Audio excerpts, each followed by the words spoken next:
아이스크림. 아까 은혜가 아이스크림 있다 그랬죠? 맞아. 나 아이스크림 먹어야 할 것 같아. 안녕하세요. 날씨가 참 덥죠? 저희는 봄바이 백가든입니다.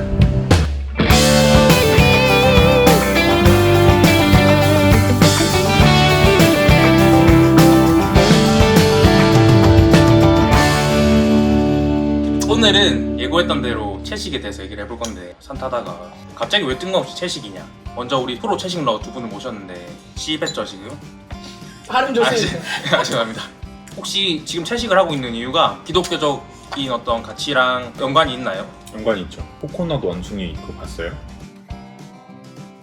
우리 인간이 우리보다 열등하다라고 느껴지는, 혹은 우리가 지배할 수 있는 어떤 종을 우리의 어떤 필요와 우리의 어떤 유희를 위해서 활용하는 것이 어느 정도까지 타당한가. 물론 우리나라에서도 옛날부터 뭐 소를 가지고 밭일을 한다거나, 뭐 외국에서도 개한테 썰매를 끌게 한다거나 뭐 이런 것들이 많이 있었지만, 우리 인류가 계속해서 이 사상적으로 또 윤리적으로 이전의 과오들을 보완해 나가면서 발전해 나간다고 생각하거든요, 이 의식이. 근데 어떤 다른 생명을 대하는 데 있어서도 그런 반성이 필요하지 않나 하는 그런 고민이 있어가지고 시작한 거죠. 채식주의라기보다는 저랑 이제 세이는 채식지향이라는 말을 좋아하는데, 그냥 내가 오늘 할 수 있는 섭식의 그 조건 안에서 가급적이면 비육식을 선택하는 식으로 그렇게 해오고 있어요. 기계식 축산 아니었으면 단백질 부족, 식량 부족으로 70억 인구 중에 태어나지도 못했을 인간이 절반인데, 이들은 이 부모를 부정하고 종 자체를 부정하는 거야. 이들이 불쌍하다고 느끼는 그 감정 자체가 인간이기에 가능한 건데, 이들은 그걸 부정하는 거라고 자기 모습을 알아들어? 뭐라고요? 라고 어떤 분이 댓글을 써주셨습니다. 제가 이걸 모아왔거든요. 균형 있는 채식 이야기를 하고 싶어서 채식에 반대하는 사람들이 쓴 글들을 좀 찾아봤거든요. 채식에 대한 기사라든지 커뮤니티에서 나눠지는 이야기라든지 좀 종합해왔는데, 여기서 얘기하는 건 뭐냐면, 기계식 축산이 아니었으면은 75 인구 중에 태어나지도 못할 사람이 절반이었을 거다. 아마 이거 아니었으면 너네 부모님도 없을 거고 너도 없었을 거다라는 얘기를 하는 것 같아요, 이 사람. 근데 제가 지금 뭐 수치를 가지고 얘기하지는 못하지만 그런 책들도 좀 보고 했거든요. 근데 대부분 소나 돼지한테 먹이는 그 양을 다 가져오면 전 세계 인구를 먹여 살릴 수 있는 그런 양이 되고도 남아요. 실제로 소 한 마리를 키우기 위해서 엄청난 수의 옥수수가 들어가고, 그리고 그 옥수수를 키우기 위해서 엄청난 양의 물이 들어가고, 그 이제 비판은 인정할 수는 없는 것 같아요. 도축장에 다녔던 친구랑 얘기를 한 적이 있는데, 교회에서 기계가 할 수 없는 작업들이 있대요. 목을 따거나 꼬리를 자르거나. 살아있는 처럼. 근데 물론 지금 그렇게 직업에 종사하시는 분들을 비하하는 건 절대 아니지만, 처음 알았어요. 그 목 따고 발톱 뽑고 거의 고문 같은 그런 것들을 조금 충격적이었어요. 근데 막 우리가 지나가다가 뭐 고양이나 강아지 같은 친구들 막 꼬리 불타있는 것만 봐도 우리가 막 화나고 막 이런 동물학대 이렇게 하는데, 왜 나는 그거에 약간 분노하지 않을까 이런 생각도 들었어요. 내가 그 강아지랑 고양이 고기는 먹지 않기 때문일까 하는 생각이 그냥 조금 들었어요. 그러니까 그게 감정적으로 뭔가 이입이 돼서 그 채식을 해야 된다. 예를 들어서 내가 사랑스럽게 여기던 어떤 동물이 고통받는다는 걸 생각했을 때 감정적으로 그걸 못 먹겠다라고 하는 이유가 채식의 이유가 될 수도 있다는 거네. 그럴 수도 있죠. 그것도 좋은 이유라고 생각해요. 어떤 생명체를 대하는 감수성은 우리한테 다 내재돼 있고, 그게 어디에 발현이 되느냐의 문제인데, 그런 식으로 시작한 채식이 뭔가 논리적이지 않다거나 그런 비판을 받을 필요는 없다고 생각해요. 전 굉장히 고기를 좋아하는 편인데, 채식을 하는 이유가 동물에 대한 감수성으로 시작하는 경우도 있지만, 지금의 사육 방식은 그냥 정말 죽기 위해서 사는 방식이잖아요. 태어나서부터 진짜 자기 몸 하나 들어갈 공간에 박혀서 죽기만을 기다리면서 사는 삶이라서 지금 많이 비난을 받고 있다고 생각을 하는데, 채식을 아예 하지 말아라, 인간은 육식을 하는데 왜 그걸 비난하냐, 이거의 개념보다는 그렇게 하되 중간점을 좀 찾아나가는 방향이 오히려 채식하고 더 가깝지 않을까. 동물의 삶도 좀 존중을 하면서 인간의 욕구도 균형이 맞을 수 있게. 그러면 이쪽 입장에서 보면은 고기를 안 먹는 사람들은 좀 과격한 사람들일 수도 있겠네요.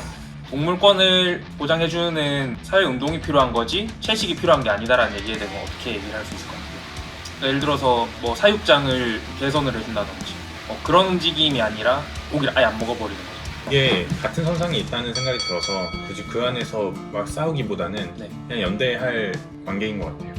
저도 달걀을 먹고 싶어서 어떻게 할까 하다가 동물복지 달걀이라고 있어요. 그거는 하나에 500원, 600원 그래요. 근데 그거를 한참 먹었어요. 그 동물복지 달걀은 그럼 다르냐? 어차피 얘네도 알을 낳으면은 다 그냥 먹히는 거고. 그런 비판들에 대해서도 그렇죠. 그건 맞는데 모든 사안에 대해서 모두 완벽하게 할 수 있는 실천이라는 건 없다 생각해요. 근데 그걸 못한다고 해서 이거는 의미가 없다라고 말할 필요는 전혀 없는 것 같고, 그런 관심사를 공유하면서 할 수 있는 것들을 해가는 것 자체가 의미 있는 것 같아요. 저는 일주일에 한 3번 치킨을 꼭 먹거든요. 돈을 벌면 치킨을 쓰는 편이에요. 그래서 그거를 포기해야 되는 거잖아요. 약간 야식을 끊어보자부터 시작을 해봤는데, 저희 집은 저 빼고 4명의 가족이 더 있고 그분들은 드시잖아요? 그러면 저는 그 요리를 제가 이겨내지 못하고 항상 같이 먹거든요. 강한 의지가 필요한 그런 고민은 있구나. 그런 생각을 했어요. 누군가한테 이 닭이 가족일 수 있잖아요. 근데 내가 똑같이 누가 우리 애기랑 똑같은 강아지를 먹는 생각했을 때 느끼는 감정이 그 사람들에게 있지 않을까 하는 생각이 들어서 도전을 했다가 물론 실패를 했지만 저는 고기를 잘 먹기 때문에. 근데 저는 개인적인 생각으로는 전 골고루 다 잘 먹지만 그 환경적인 측면에서는 사실 채식이 좋겠다라는 생각을 많이 해요. 그러니까 제가 오늘 플라스틱을 써서 참 그렇긴 하지만 플라스틱을 아끼고 이런 것보다 환경을 더 생각하려면 채식을 해야 된다라는 이야기를 들었어요. 왜냐하면 동물을 키우기 위해서 먹이는 그 사료와 이런 모든 것들을 종합적으로 봤을 때 인간이 플라스틱을 쓰는 것보다도 더 많은 환경 훼손을 가한다고 얘기를 하더라고요. 그러면 이 플라스틱을 왜 이렇게 사용하지 말자, 혹은 뭔가 대체할 수 있는 것들을 계속해서 해내자, 만들어보자 라고 하는 이유는 무엇이냐라고 물어봤을 때 그분은 감수성이라고 얘기를 하더라고요. 작은 것을 시작했을 때 나타나는 효과들이 분명 있을 것이고, 그런 의미에서의 채식 감수성, 아무튼 낭비하고 있는 것들이 많이 있다라는 거에 대해서는 저도 굉장히 반성을 하게 되는 입장입니다. 육식을 사실 과하게 소비하고, 저 같은 딱 저만 봐도 약간 과하게 소비하고 있는 그래가지고 또 최근에 되게 반성을 하고 있어서. 네. 병맥주 줍고 반성했다는 거. 이건 뭐합니다. 쓰레기 주울 때, 산에서 주울 때도 이게 진짜 작겠지만 아까 일주가 말한 것처럼 그게 감수성을 키우는 거라 했잖아요. 근데 이제 먹는 거는 정말 그 생존의 문제이고 매일 반복되는 거기 때문에 그냥 거기에 더 가깝게 나를 노출시키는 효과가 있습니다. 댓글 대부분을 보면은 거의 이제 채식을 하는 사람들의 윤리적인 모순을 지적하는 댓글들이 되게 많아요. 근데 저는 이게 개인적으로는 채식하는 사람들의 어떤 태도가 많은 영향을 끼친다고 생각해요. 채식을 안 하는 사람들에 대해서 도덕적으로 잘못됐고 그 뭔가 윤리적으로 우리보다 낮은 단계의 사람들이다 라는 뉘앙스를 풍기다 보면은 이런 반작용이 생길 수 있지 않나라는 생각이 들거든요. 이거는 내가 기독교인으로서 비기독교인들을 상대로 할 때는 느끼지 못했던 감정인데, 내가 명확히 소수가 되니까 이 실천을 계속할 수 있으려면 그러지 않은 다수를 존중하는 방식을 취할 수밖에 없겠다. 진짜로 그게 새길 점이기도 한 것 같아요. 또 반대로 생각하면 그런 식의 관용이 되게 상대주의로 빠지기도 쉽잖아요. 나는 이렇게 생각하는데 너도 그렇게 생각해도 돼 라고 생각하는 그 상대주의가 어떤 사안들의 무조건적인 답이 될 수는 없으니까. EBS 다큐를 봤는데 미래 식량에 대해서 얘기가 나오더라고요. 곤충이 이 미래의 엄청난 이 식량난을 해결할 수 있을 것이다. 방금 말씀하신 그런 가축을 키워내면서 드는 수많은 물과 식량, 그런 환경적인 문제들을 많이 해결할 수 있는 게 미래 식량이 된다. 그럼 채식하는 분들 입장에서는 미래 식량은 또 어떻게 생각하시는지 이게 좀 궁금해요. 생명에 대한 마음으로 생각하면 이것도 말이 안 되는데, 그렇지, 먹기 위해서 길어지는 거니까. 환경적으로는 좀 뭔가 기대해 볼 수 있지 않을까. 근데 아까 원숭이랑 곤충이 그럼 똑같아지는 거 아니에요? 그래서 종종 생각하는 게 진짜 살아가는 게 죄다. 내가 하루를 살아가면서 내가 그 삶을 영위하기 위해서 하는 것들이 너무 많은 것들을 불행하게 하는 거예요. 내가 이 세상에 이로운 존재로 논리적으로든 아니면 실질적으로든 내가 추구하고 하겠다고 선언한 그것과 완전히 일치된 삶을 살겠다 하는 거는 불가능한 것 같아요. 대신 지금의 이 상황 내가 살아가면서 추구하고 또 실질적으로 남길 수 있는 이 그 환경 안에서 조금이라도 더 나은 것들을 하기 위한 실천, 이제 그게 완전하지 못하다는 이유로 무가치하지 않다고 저는 계속 얘기하는 거죠. 거기서 이제 논리적인 그런 잣대를 막 엄격하게 적용시키면서 거봐라 너 풀 먹는 것도 뭐 생명을 먹는 거지 않냐 이런 식으로 이야기하면서 채식 지향은 의미가 없는 거다 이렇게 이야기하는 논리는 그냥 그대로 밀고 가면은 사람을 먹는 것도 비난할 수 없다고 생각해요. 그럼 똑같은 생명이니까. 생명이라는 것으로 동물과 풀을 다른 모든 요인들을 제거하고 동일선상에 놓고 이걸 똑같이 생각할 거면 채소와 사람도 똑같이 생각할 수 있는 거죠. 제가 채식을 시작하면서 연속선상 안에서 환경 문제에도 되게 관심을 갖게 됐고 채식을 하기 위해서가 아니라 그런 시야, 그런 관심을 계속 확장시켜 나가는 저는 제 삶이 나한테 갇히지 않고 계속해서 확장됐으면 좋겠거든요. 관심을 계속 갖게 되면 또 다른 게 열리고 관심이 커지고 내가 닿을 수 있는 곳이 넓어지는 것 같아요.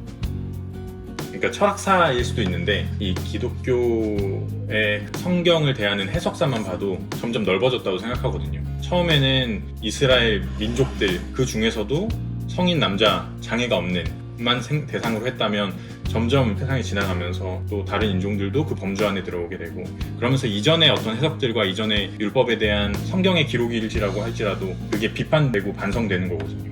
그게 성찰되면서 아 여기에는 이렇게 기록되어 있지만 실제로 성경이 말하고자 하는 거는 그것들을 구분하고자 하는 것이 아니었구나. 그러면 성경이 정말 더 말하고자 하는 건 뭘까? 라고 하면서 이제 그것들을 해석하고 통합해 나가는 거잖아요. 그런 식으로 이제 또 하나님의 그 사랑 안에 있다는 대상을 계속해서 넓혀왔다고 생각을 해요. 그냥 모든 것들을 다 옳다고 하는 게 성경은 아니지만 그 존재론적인 면에서요. 하나님께서 지으시고 부여해 주신 그 기초적인 어떤 존엄함의 근본을 생명이라고 둔다면 과연 어디까지는 어떻게 존중해야 되고 또 어디까지는 또 어떠한가라는 이제 고민을 했던 거죠.